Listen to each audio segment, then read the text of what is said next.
canción. Levantemos juntos nuestra voz. Tu tiempo empieza, es tu tierra nueva, tierra nueva. Bueno, Dios habló y dio a conocer estos mandamientos. Yo soy el Señor tu Dios, ¿sí? Usted se preguntará, uy, el pastor hoy le tocó baño porque vino hoy con pinta, con saco y con todo, ¿cierto? Yo quiero contarle, que muchos de ustedes, ay, el pastor le faltaba ropita, ¿sí o no? Yo quiero contarle dos o tres razones por las cuales hoy estoy así. La primera, siempre hay un día al año que me gusta hacerlo y lo hago por algo que se llama honra. Me encanta honrar a los pastores y predicadores que usan un saco y una corbata. Los amo.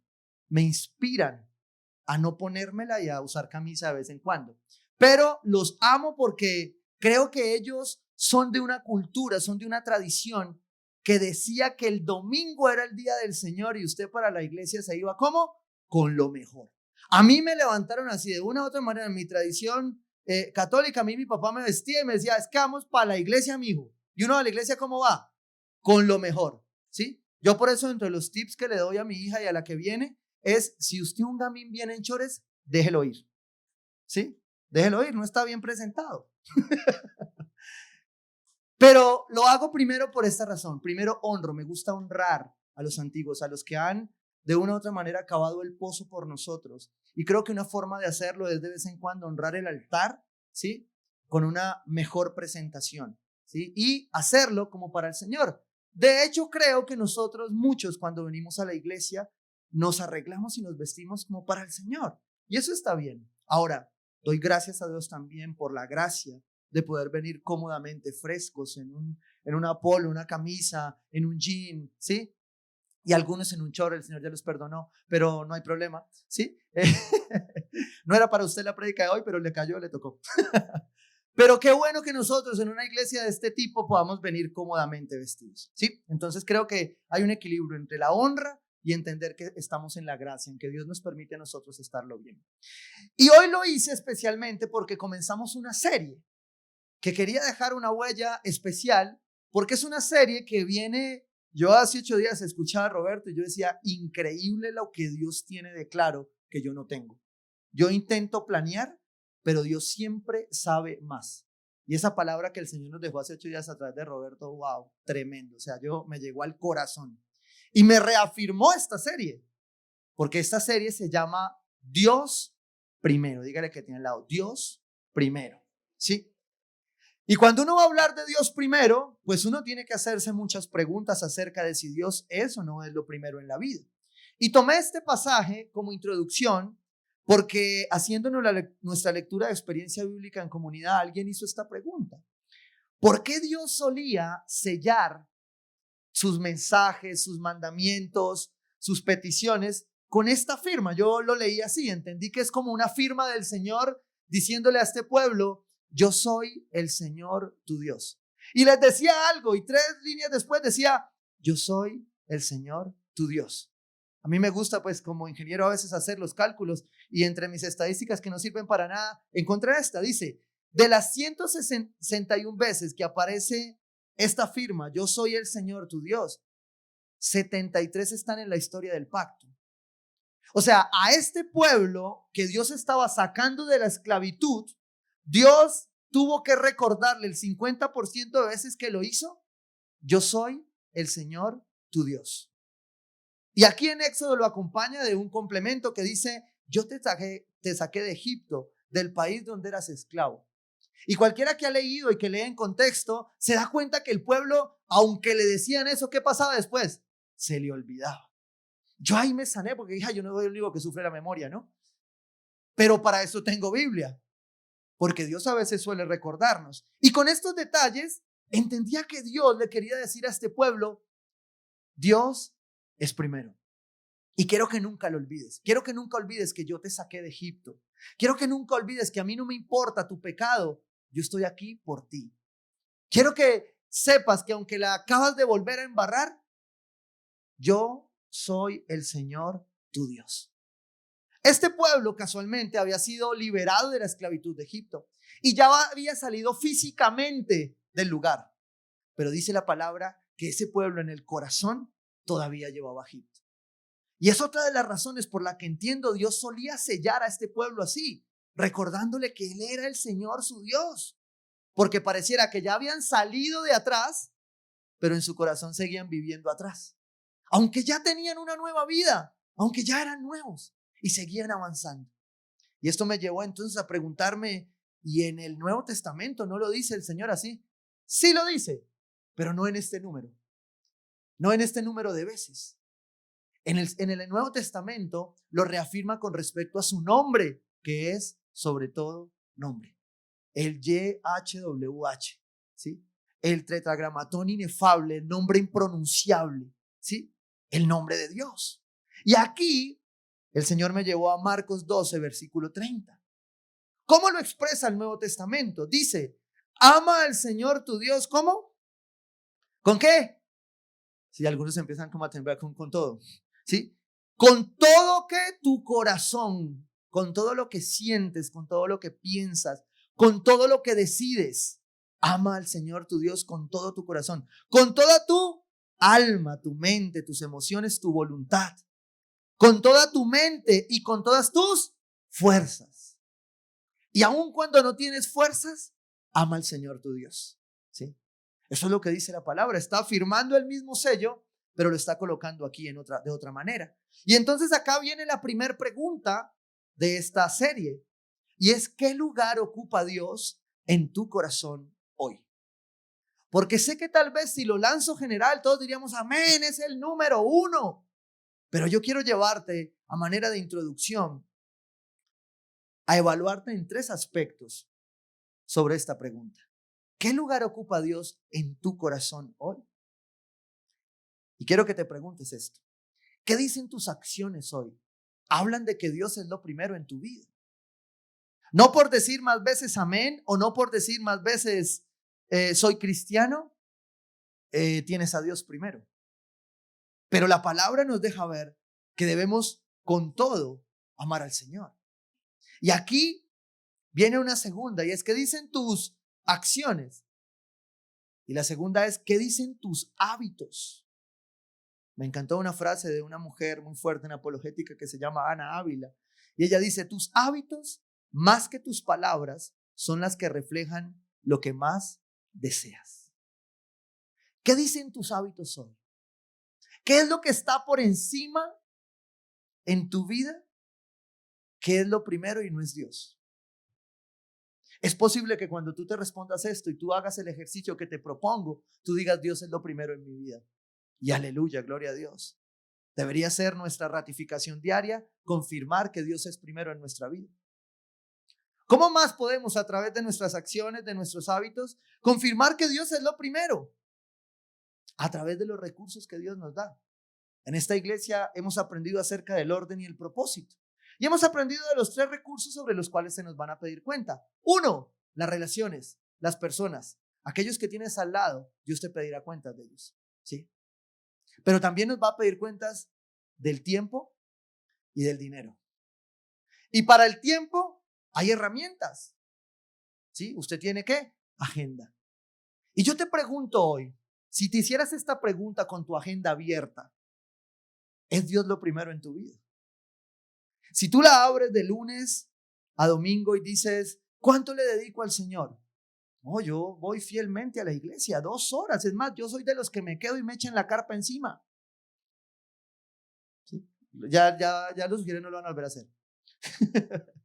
Yo soy de los que voy a la iglesia el domingo.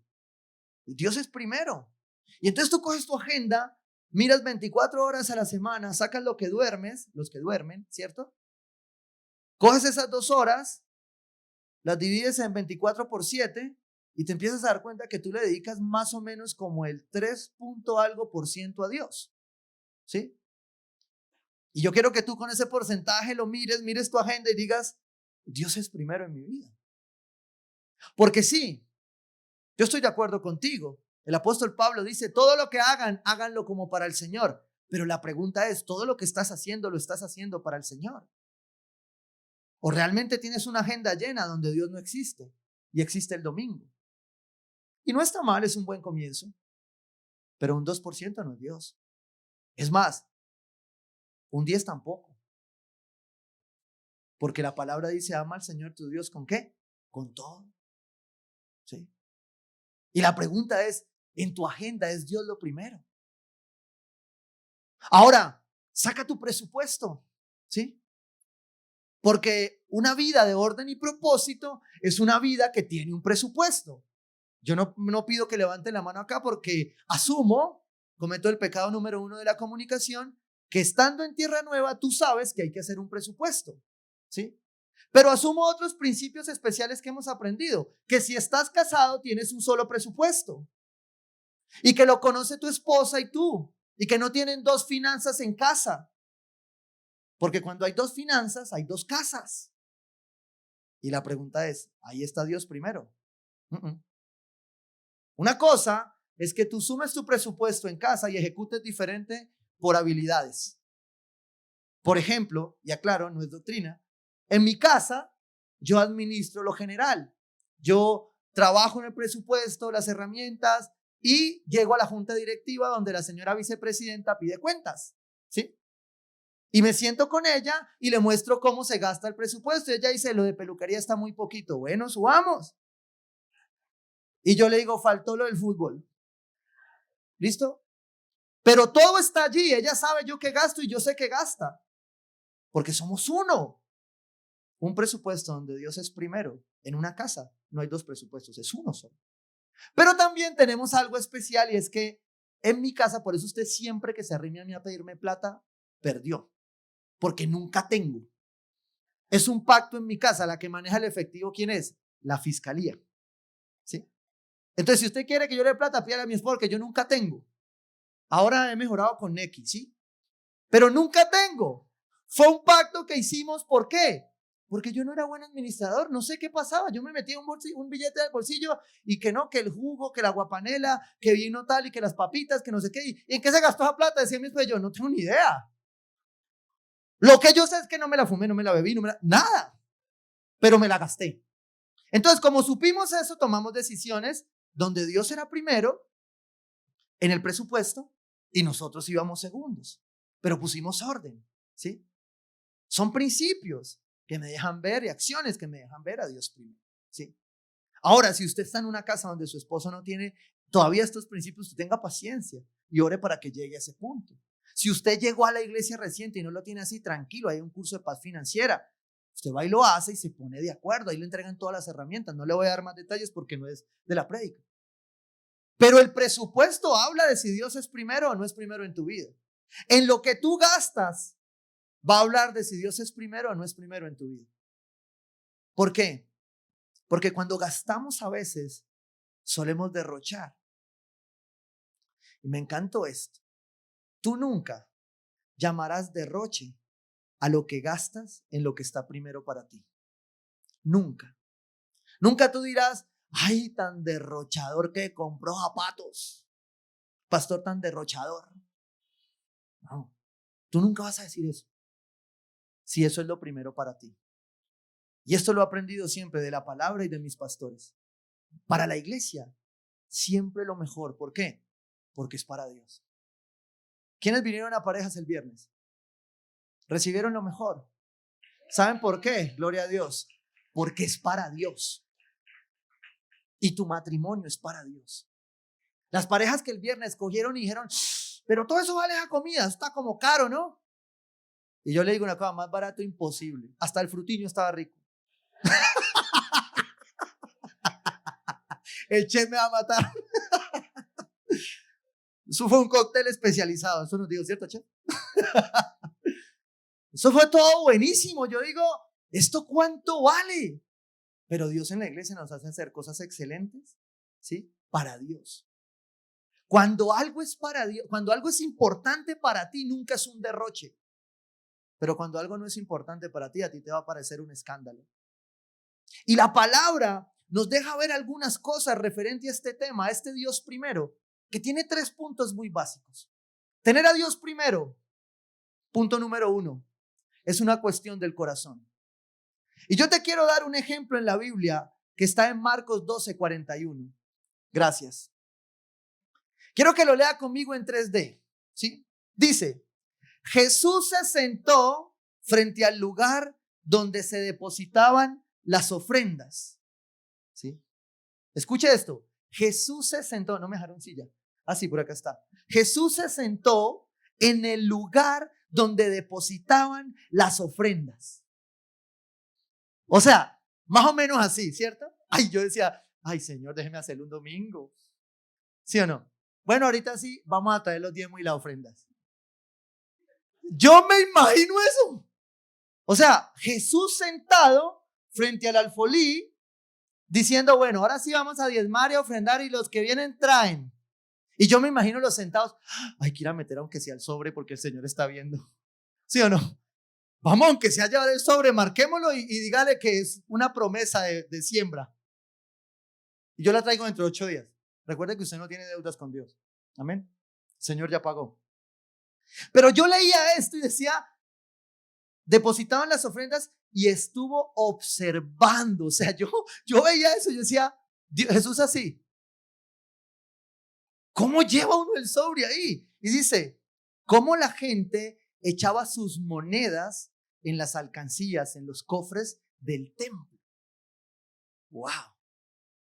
Dicen muchos estudiosos, y la Biblia lo confirma, que Jesús predicó mucho más de dinero que de otras cosas. Y yo le voy a decir algo especial a usted hoy. Dios lo ama mucho, porque en esta iglesia de 52 semanas del año, media o una se predica este tema, y a usted le tocó hoy. Dios lo ama mucho. Sí, yo creo eso. ¿Sí? Aquí hay gente que no va conmigo porque no predico de eso. ¿Y yo qué hago si Dios no me ha dicho? Pero ahora sí me dijo, téngase. Y Jesús observaba que la gente echaba allí. ¿Qué echaba? Dice, depositaban las ofrendas. ¿Cuáles ofrendas? Las que hoy nosotros debemos entender en el orden de Dios. La palabra, ¿sí? A través de lo que Cristo hizo en la cruz, nos da a nosotros la libertad de entender que el dar hoy es una cuestión del corazón. Sin embargo, cuando usted hace el contexto bíblico, usted va a encontrar por lo menos 4 formas diferentes de dar o ofrendar. La primera de ellas es limosna, ¿sí? Y yo le voy a tratar de explicar esto con un ejemplo. Perdón que le ponga ejemplos míos, pero es que es para no exponer a nadie más y por eso me toca exponer a los míos. Ayer íbamos en el carro, en este semáforo aquí arribita, se demora bastante, y de pronto mi hijo, yo lo vi que empezó como, y como él siempre mueve, pues yo no estaba raro, pero cuando lo vi que empezó como a buscar, yo lo veo que él mira afuera, pasa un niño, una persona que estaba pidiendo, y de pronto él baja la cabeza, ¿sí? A ver si había aquí. Ahí se guardan las monedas de la alcancía y de la limosna casualmente, ¿cierto? Con la mamá me toca pelear para que no me regale la billetera también. Pero pues con el niño no puedo hacer eso. Además porque él se voltea, mira afuera, se voltea y dice, papá, hay plata. Y yo, sí, ¿para qué? Y me dice, el niño. Y pues le di un ataque de ofrendarle y de darle. Entonces yo, ¿cómo le digo yo algo? Entonces yo le dije, no, pues cójala. Y se me dio todas las monedas de la alcancía. Y cuando sale y dice, papá, el niño se fue. Yo, pues bájese, va, búsquelo. Abrió la ventana, se salió del carro. Amigo, decía. Es hijo de mi esposa, decía, amigo.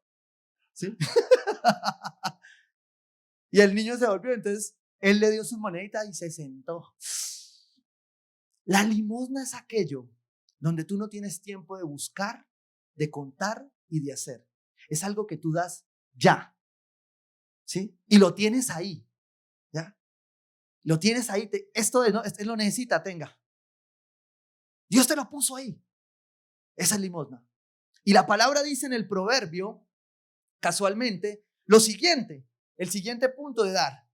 Proverbios 3:9. Honra al Señor con tus riquezas y con los primeros frutos de tus cosechas. ¿Cuál es la siguiente? Ya pasamos de limosna. Ahora siguen ¿qué? Primicias. Hay algo especial con esto, ¿sabes algo? Dentro de las características del dar en la iglesia, nadie te las va a pedir. Nadie. Porque ¿de quién dependen? De ti. La palabra te las muestra, pero como ya no estamos en el antiguo, ¿sí? Jesús dice que ahora es según el corazón. Pero las primicias existen en el Antiguo, en el Nuevo. Dice que yo le doy de lo primero a Dios. Pero es algo que nace de tu relación con Dios. Y ahí cuento el otro testimonio. Todos mis hijos son testigos del dar. Cuando Abby cumplió el primer año, por revelación, porque oramos con mi esposa y mi pastor no lo había modelado así, yo dije, oye, eso me pareció especial, nunca lo había visto así, viví mucho tiempo haciéndolo de otra forma, pero me encantó esto de dar las primicias. Y entonces cogimos a mi hija, programamos el cumpleaños, el primer año, pues la fiesta, ¿ya? Y estábamos en la iglesia y habían líderes invitados, todo. Entonces dijimos, todos los regalos del primer año de mi hija van a ser donados. Así mandamos la tarjeta. Por favor, tráiganle los mejores regalos porque todos van, ¿para dónde? Para el Pacífico colombiano, ¿sí? Y aquí llegaban hermanas y llegaban con 2 bolsas, ¿sí? Al cumpleaños, ¿no? Pastor, vea, aquí está el regalo de la niña y este es para la ofrenda. Y yo la miraba y yo decía,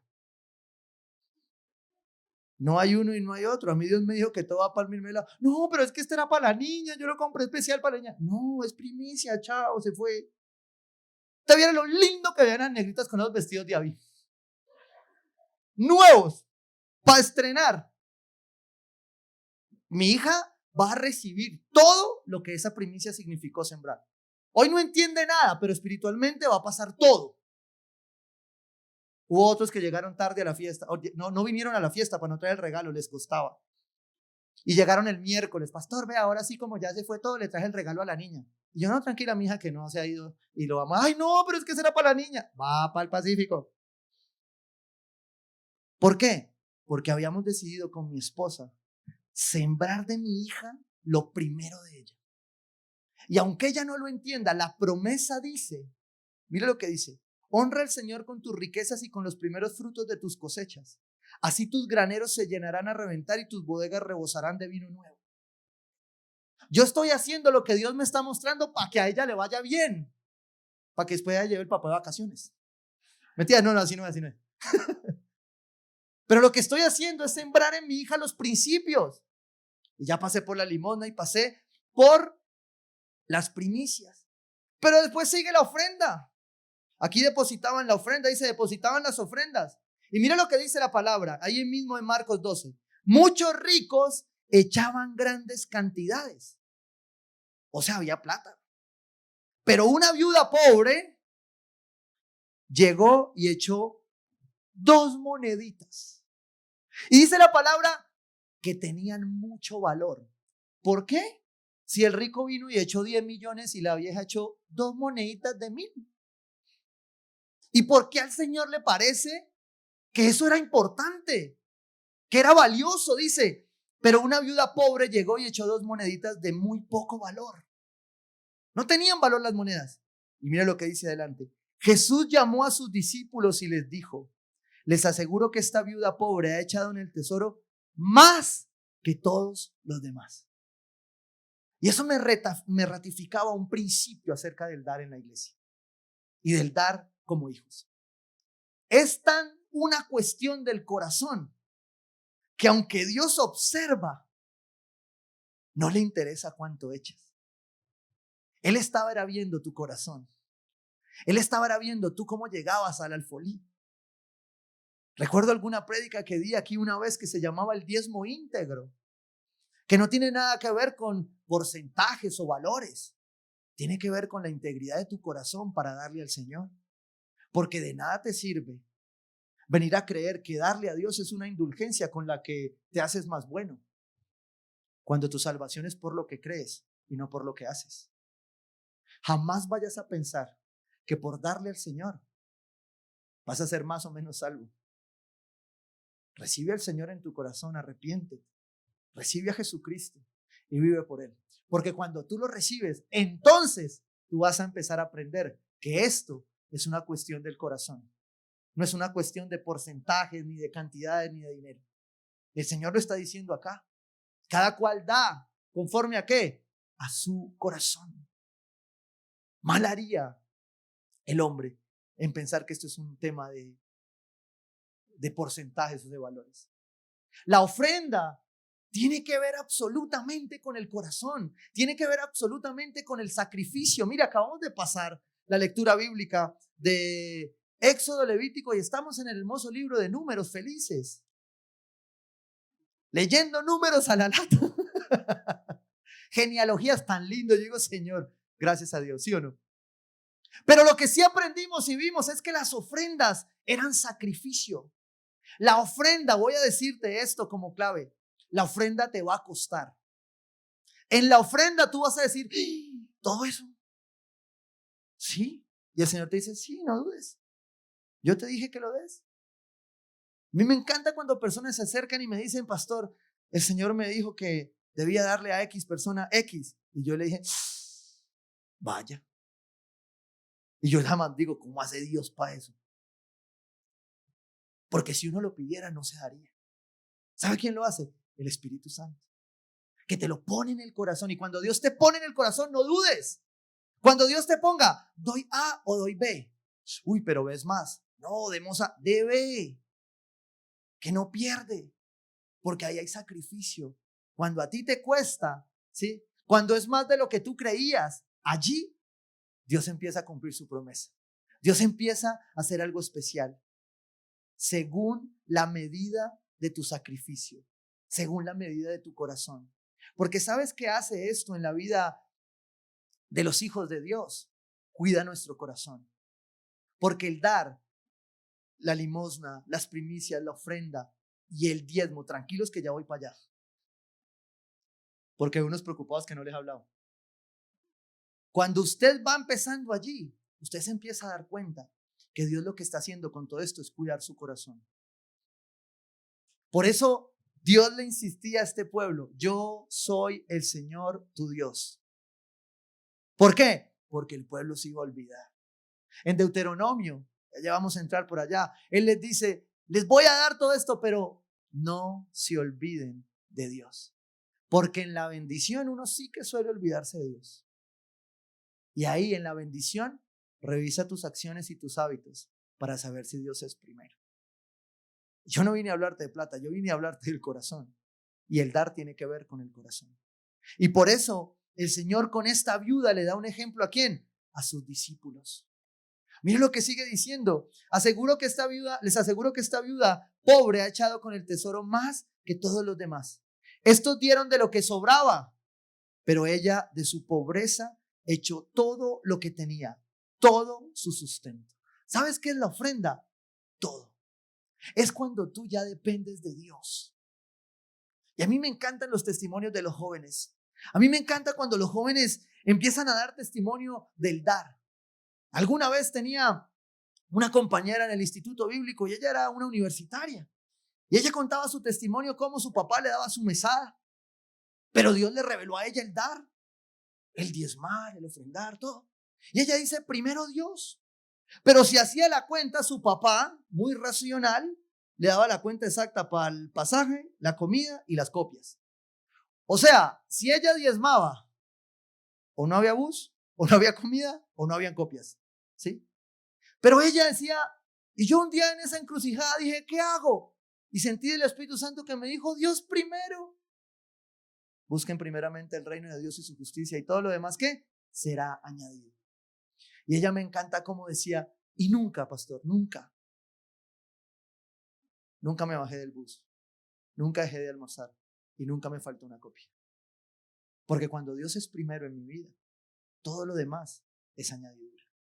Y yo sé que hay muchas personas acá que pueden no diezmar, que lo pueden ver como un concepto, pero yo te quiero decir hoy, hay un momento en la palabra donde Dios a través de esto reta. El pueblo judío es el pueblo judío porque vive por principios y no por emociones. Sus finanzas son las que son porque ellos en esto no tienen razonamientos. No tienen discusión de si es ley o si es gracia. Ellos ahí viven por gracia porque saben que es un principio que se cumple. Y que siempre que Dios te pide a ti dar, es porque te va a devolver. Y cuando te devuelve es porque te va a pedir. Y cuando te pide es porque te va a dar más. Porque en esa ecuación Dios no falla. Por tanto, el diezmo, el último, dice la palabra en Malaquías 3:10, que el Señor exhorta a su pueblo allí en el Antiguo Testamento. Y les dice que estaban robando. Los de punto de partida, yo no sé qué tiene Dios con ellos, pero le tocó doble la porción, ¿cierto? Deben de estar diciendo, ¿qué me está diciendo el Señor? ¿Qué me está diciendo el Señor? El diezmo, ahí en Malaquías 3:10 dice, traigan íntegro, revisen primero su corazón. Los fondos a la alfolía del templo, ¿cierto? Pero como usted y yo vivimos en la gracia por Jesucristo, usted y yo sabemos, ¿sí?, que no es una cuestión de porcentaje. De hecho, cuando usted estudia juiciosamente, no por titular, porque ese es uno de los problemas que tenemos en la iglesia de hoy, es una iglesia de titulares, coge un titular, ¿sí?, y lo hace doctrina, y ni siquiera leyó el artículo, ¿sí? Hay algo que me encanta en una red social que se llama Twitter, donde usted lee artículos y cosas, y usted lee titulares. Y antes uno replicaba como la tía Magola ahí replicando bobadas, ¿no? Y ahora le pusieron un filtro donde dice, usted no leyó el artículo, ¿usted está seguro que va a publicar esto? ¿Por qué replica lo que no sabe, cabezón? Así sale el avisito ahí. Y a mí eso me encantó, porque el pueblo de Dios a veces es así, vive de titulares. Y sí, es muy posible cuando nos sentemos a hacer un estudio profundo que terminemos en la conclusión de que no es un porcentaje. Pero en 5 años de Tierra Nueva, no he recibido el primero que llegue aquí berraco diciéndome, pastor, ¿cómo así que el 10? Yo quiero dar el 25. No ha habido el primero. No ha llegado. Todos están peleando. ¿Por qué? Por otro porcentaje. ¿Sí? Por eso vamos a ver si hacemos promoción al 8. Pero, ¿por qué pelean por el porcentaje? Porque es una cuestión del corazón. Porque si tú lo entiendes a través de la gracia, entiendes que Dios te está dando en su infinita misericordia un porcentaje para que no te compliques. Porque si me voy a estudiarlo, Dios no pide el 10. Dios pide todo. Él no pide porcentajes de tu corazón. Él te está pidiendo todo tu corazón.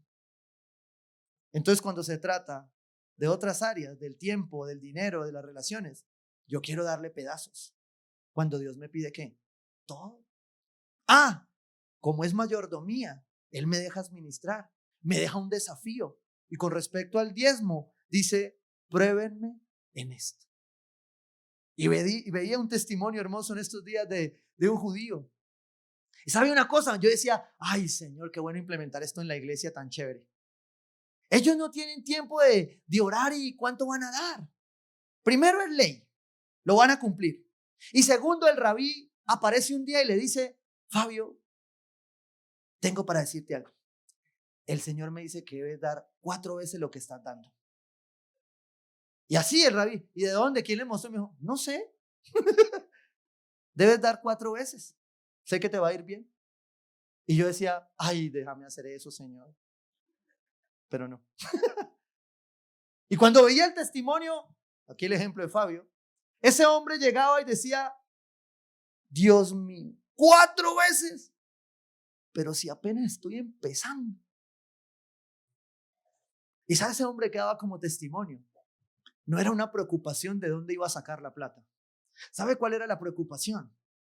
¿Qué es lo que Dios me va a dar que me está pidiendo 4?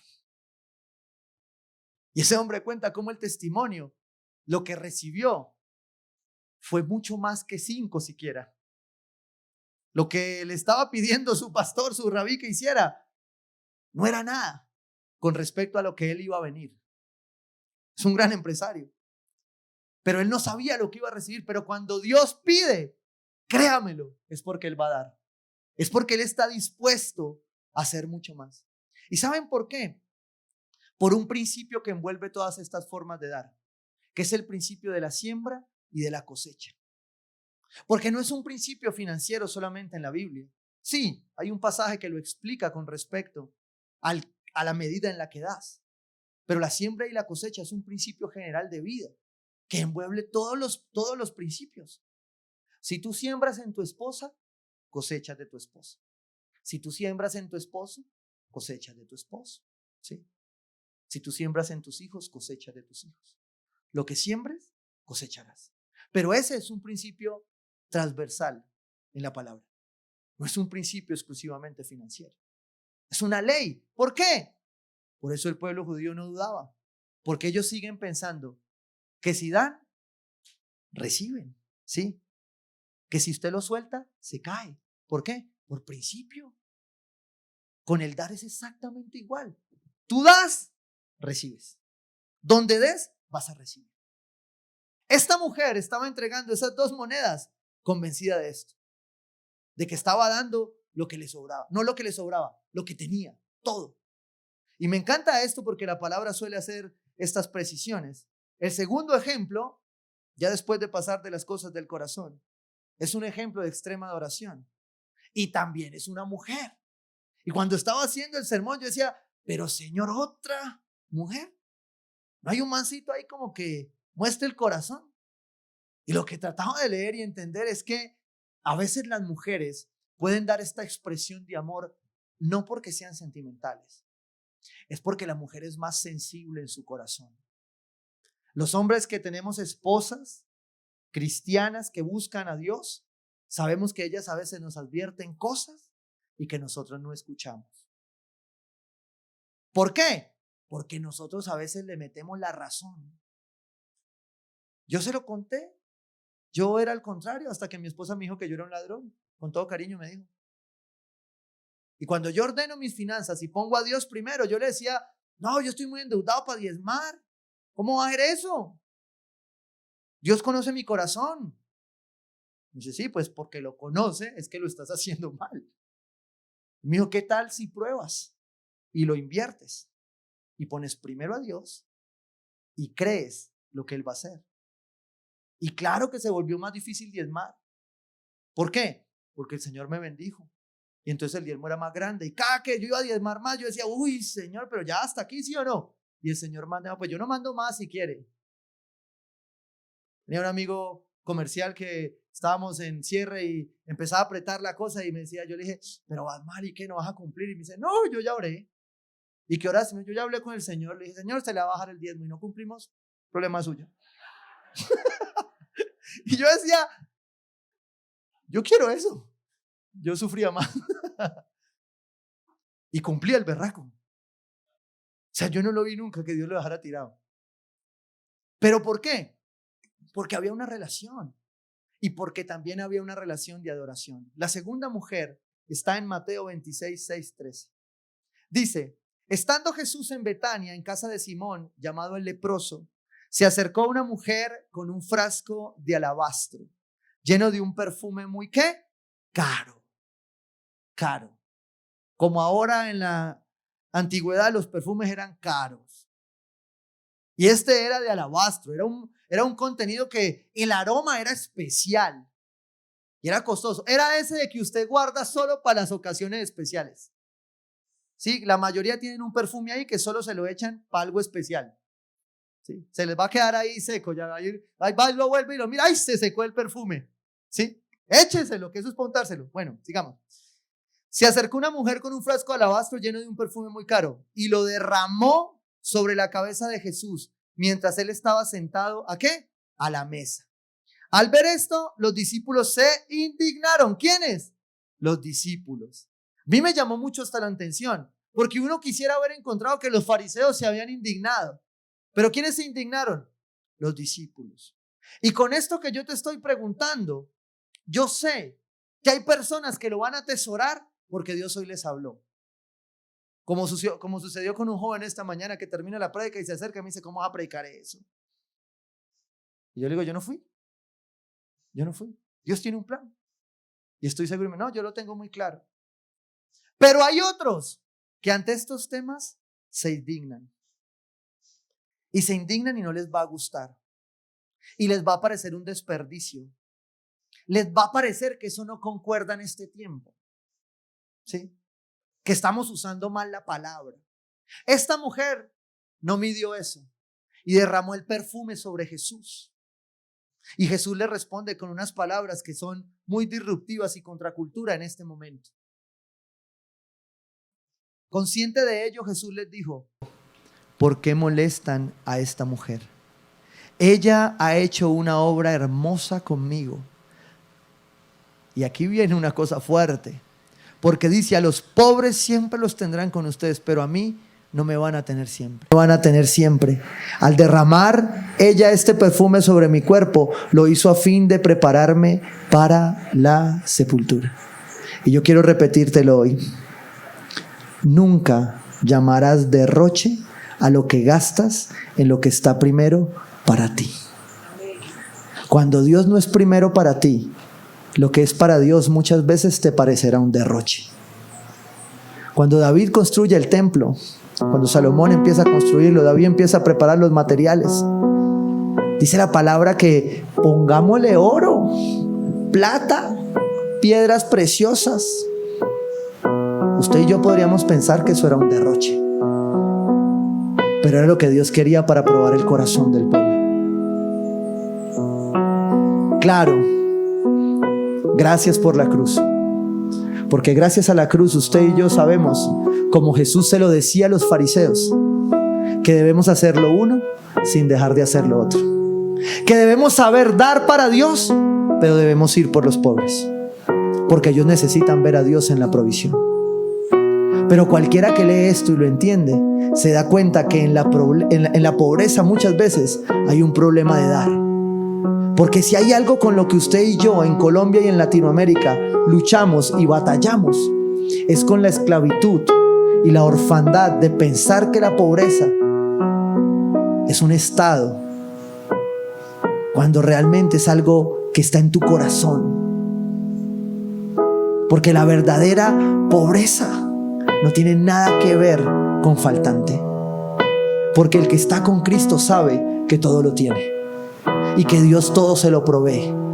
El que está con Cristo sabe que la humildad no tiene nada que ver con andar mal vestido o raído, que la humildad tiene que ver con tu corazón. Eso era lo que Jesús observaba en el alfolí.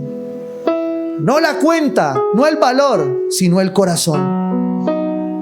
Y aquí los discípulos, por eso te estoy diciendo esto. Yo sé que muchos acá cercanos se van a indignar, pero sé que Dios necesita hablar al corazón de la iglesia hoy. Los que me conocen saben que este es el tema que más he evado todo el año. Me da pereza, porque creo que es algo de convicción, de relación. Pero como pastor sé que si no lo predico, el que pierde no soy yo, el que pierde eres tú. Porque la bendición que se pierde no es la mía, es la tuya, cuando dejas de dar. Y cuando dejas de dar a la manera de Dios.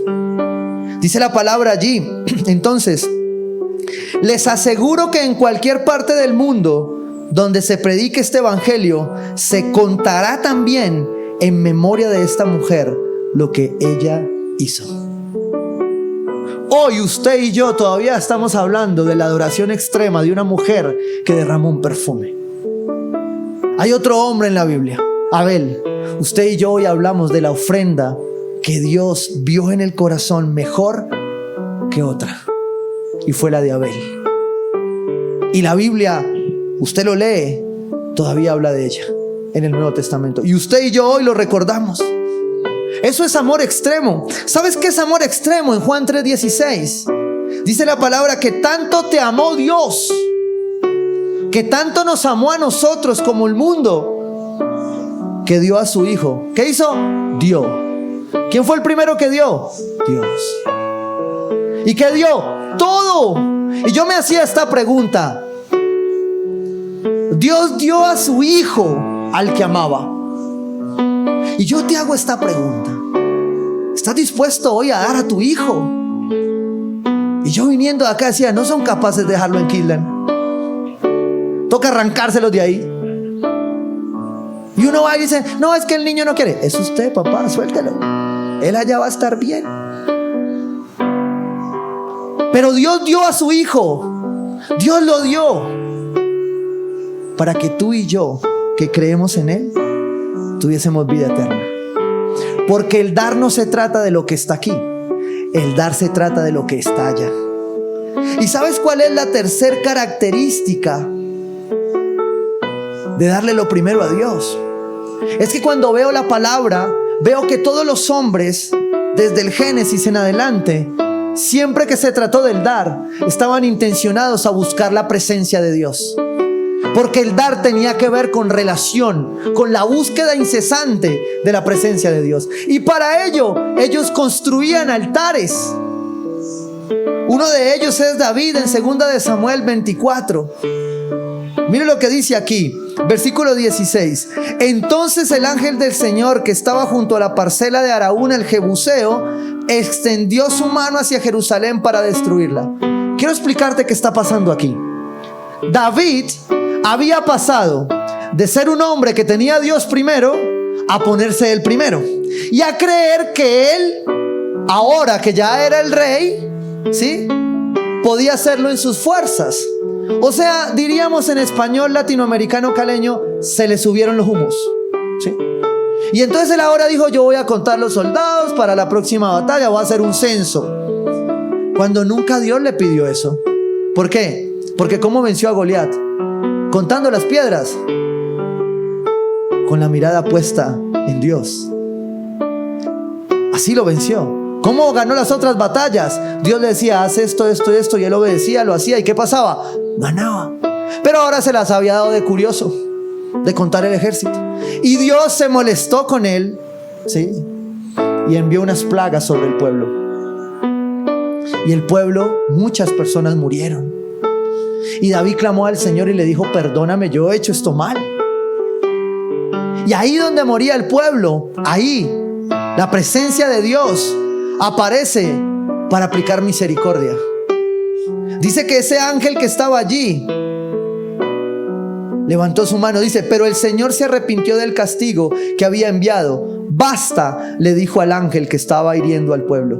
Detén tu mano. Paró la plaga. ¿Sabes qué me dejaba ver esto?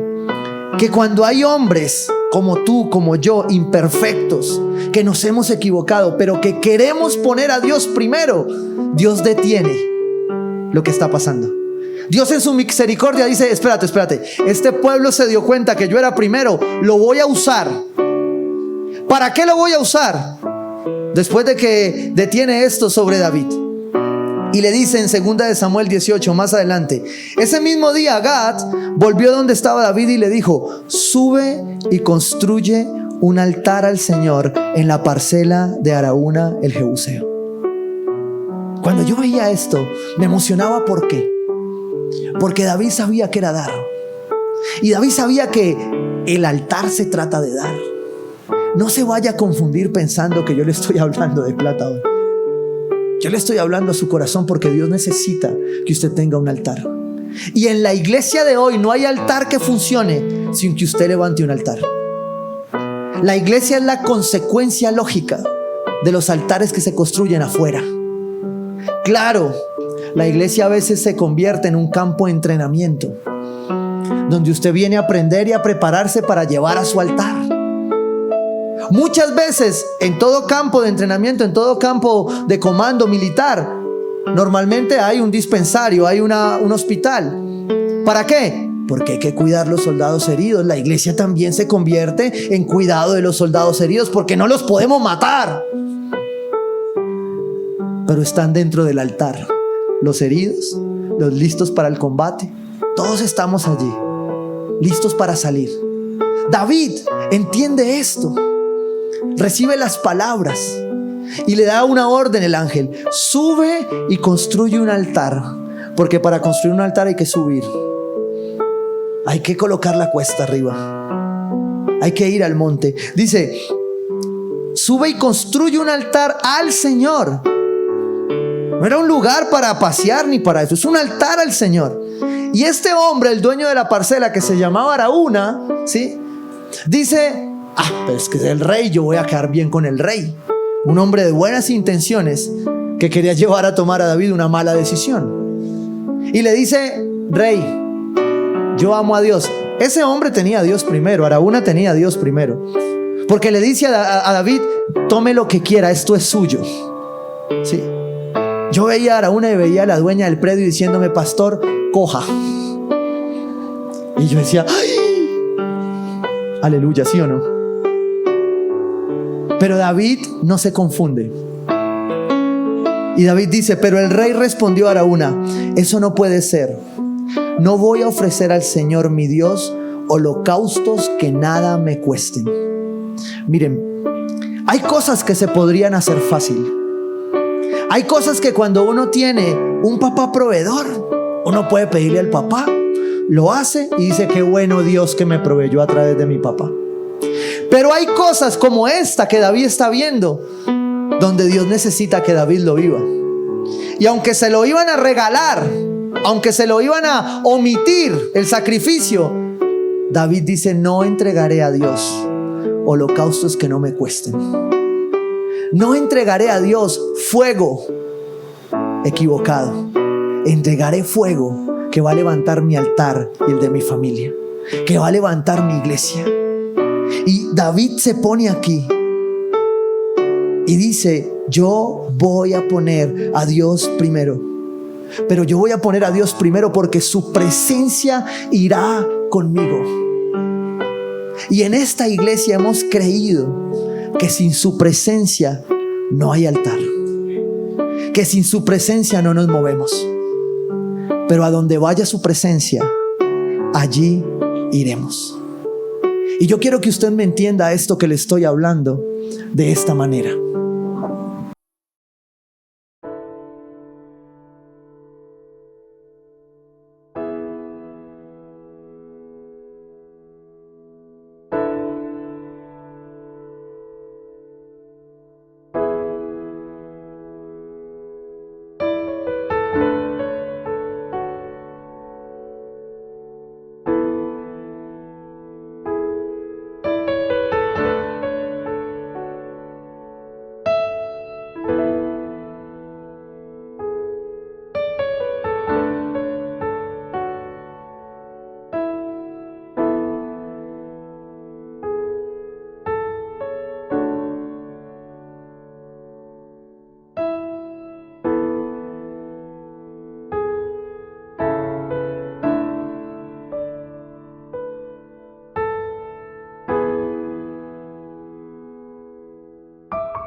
Los que me conocen saben que esta tal vez es la prédica más difícil para mí. Pero no lo haría sin que Dios me lo hubiese dicho. Cuando yo te estoy diciendo que pongamos a Dios primero, lo que te estoy diciendo es que tal vez muchos acá no vayamos a ver todo, pero nuestros hijos sí. Y lo que se construye en la iglesia es para ello, para el reino, para que ellos puedan ver siempre a Dios primero. Cuando yo le pregunté a Dios y me puso esto en el corazón, cuando lo hablé con mis pastores, cuando dijimos cómo hacerlo, te lo decía ahora, es fácil cuando tú estás cubierto por una iglesia en Estados Unidos pensar en que los gringos tienen plata y manden, ¿sí o no? Pero mi pastor me dijo algo que marcó mi corazón. Y eso es posible. Pero ¿sabes qué hace él? Si la iglesia lo hace de esa manera, nos quita el privilegio de ver los milagros, de ver lo que Dios va a hacer con aquellos que van a poner a Dios primero en esto. Y que llegaron aquí por una diosidencia. Y que llegaron acá y no entendían a qué los trajeron. Pero hoy estás diciendo, ¿en qué me metí? Yo hace 8 días quería quedarme aquí, pero ya no. Yo te quiero decir, una de las características del dar es que es voluntario. Y cuando yo le estaba preguntando a Dios, ¿y cómo le voy a decir esto a la gente? Por eso traje a mi esposa para que me defienda. El Señor me llevó a Éxodo 25, versículo 25, en experiencia bíblica en comunidad, que además es donde nació esta iglesia. El Señor le dijo a Moisés: dile al pueblo de Israel que me traiga sus ofrendas sagradas. Acepta las contribuciones de todos los que tengan en el corazón dispuesto a ofrendar. Y eso es voluntario. Porque yo no te puedo obligar a seguir una visión que Dios no te ha dado. Pero con mi esposa, un día en enero de este año, que el Señor empezó a embarazarnos de esto, dijimos, ¿y por qué tenemos que hacerlo? Y el Señor me respondió, porque según su promesa, esperamos un cielo nuevo y una tierra nueva en los que habite la justicia. Y si ese lugar que tuviste un día se construye, es para que esta tierra sane. Porque cuando yo vi a David construir un altar, David estaba construyendo un altar posterior a que la tierra, a que la plaga cesara.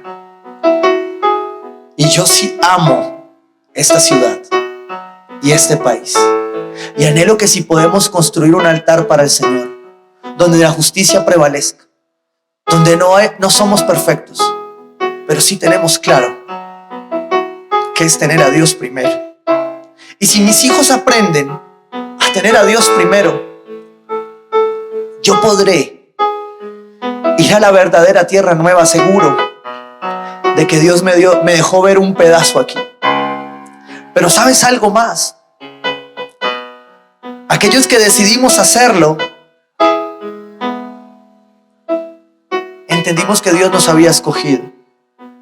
Muchos líderes que ya tenían esta información, muchas columnas de la iglesia que ya tenían esta información. Algunos en la mañana entregaron lo que ya habían orado. Porque ¿sabes qué pasa? Yo no te entregaría este sobre, que no importa cuánto es, porque ya lo entendiste en la palabra. Importa que si tú quieres esto, hoy aquí van a haber unos sobres. ¿Saben qué dice la palabra? Nunca dice pidan los diezmos ni reclámenlos. Dice traigan íntegro. Por eso nunca te vamos a buscar. Pero hoy te tengo que ministrar esto en orden, porque esta es una iglesia de orden. Si Dios ha hablado a tu corazón, lo que yo espero de ti es que tomes este sobre, te vayas a tu casa, ores, ayunes si es necesario. Si Dios te mostró que no volvieras, no vuelvas. Pero si Dios te inquietó y te llamó a este lugar para construir esta tierra nueva, tráelo conforme en tu corazón el Señor te ha dicho. Y no podríamos hacer algo que nosotros no viviéramos. En este sobre hay sueños. Me encanta algo que dice un predicador muy famoso, y es que Dios no llama a desocupados. Su pastor no estaba desocupado cuando llegó a esto. Dios me hizo entregar muchas cosas, y dentro de hechas que me hizo entregar habían sueños, propósitos, ahorros. Y en enero, cuando Dios me dijo, es mi casa, yo dije, ¿y la mía? Y el Señor me dijo, Dios primero. ¿Quieres creerlo? Y yo le he alargado 9 meses la cosa, esperando confirmación. Y ya no me pude negar a sentir el aliento del león de Judá en mi oído diciéndome, es ya. Porque estás retrasando a la gente. Porque la gente necesita ver a Dios primero. Y lo que va a pasar cuando tú tomas esta decisión es que van a haber sacrificios. Pero ¿sabes qué hay cuando hay sacrificios? Milagros. Y yo quiero dar testimonio de esos milagros en este altar. Vamos a dar inicio a nuestra campaña Pro Templo, porque queremos seguir creciendo. Y para ello hemos tomado 3 decisiones importantes. La primera de ellas es que hicimos una oferta de compra por este lugar, unida a este plan, y el Señor en el camino nos confirmará. Pero también tomamos el lugar de al lado y ya rentamos ese sitio en fe, creyendo en lo que Dios va a hacer. Y tercero, iniciamos esta campaña hoy porque creemos que cuando tú te comprometes a entregar un perfume y te comprometes con Cristo, con el Señor, a ser parte de estos 2 años, tú y yo vamos a construir juntos una tierra nueva. Para tus hijos, para los míos.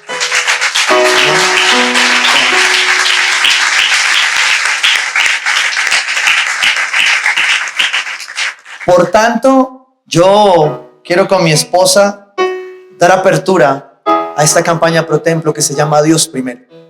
Recuerda, lo que estamos pidiendo no son emociones. Es que tú en intimidad tomes una decisión con Dios y entregues tu ofrenda al Señor.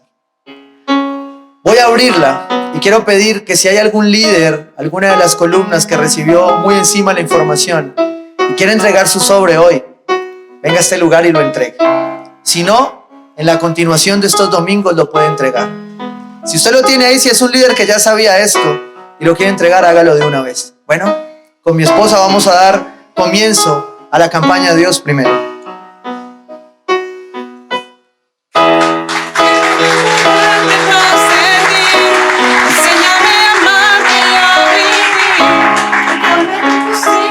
Hay algo que Dios lo colocó como pistas, digo yo. A veces Dios le gusta jugar gincana con uno.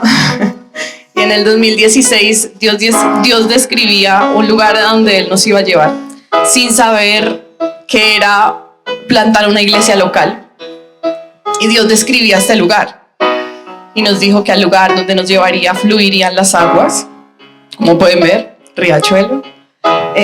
Y hablaba de este lugar que es atípico a una infraestructura de una iglesia. Cuando la gente llega y dice, ¿esto es una iglesia? Sí, es una iglesia. Y queremos que dentro del plan de lo que Dios ha mostrado, la iglesia pueda seguir conservando la iguana, la ardilla, las mariposas y todo lo demás, para que sea una evidencia de la libertad que Dios trae a este lugar. Y fue muy lindo ver cómo desde hace más o menos 1 año y medio Dios le dio esa palabra a mi esposo. Tomamos la decisión en pandemia, en parte de venir a vivirnos acá a la iglesia, mientras se hacían adecuaciones sobre esta zona. Y hoy que veía, mientras cuidaba a los niños en el primer servicio, parte de mi servicio es cuidar a los bebés en el primer servicio, y los veía todos jugando en el salón y veía como hay más niños y cada vez el espacio se queda más apretado. Yo le decía a Dios, Señor, gracias por darle la orden y la visión a tu siervo de que ya es el tiempo. Como esposa, quiero decirte públicamente cuánto te admiro, porque sé que no es fácil, sé cuánto te cuesta, pero sé que Dios premia la obediencia. Y como nos dice nuestro pastor Esteban, donde Dios pone una visión, Dios pone la provisión. Y ver cómo los jóvenes ya no cabían en la casa y cómo tocó alquilar ese lugar para ellos y para los carros, porque tampoco queríamos ser un problema para la alcaldía, por decirlo así, ocupar el espacio de manera desordenada. Siempre queremos hacer todo en orden, como cada uno de los de staff de bienvenidos de la iglesia infantil llegaba al final de los servicios y nos decía, pastores, no cabemos, se acabaron los refrigerios, se acabaron las sillas, un domingo que se acabaron las sillas.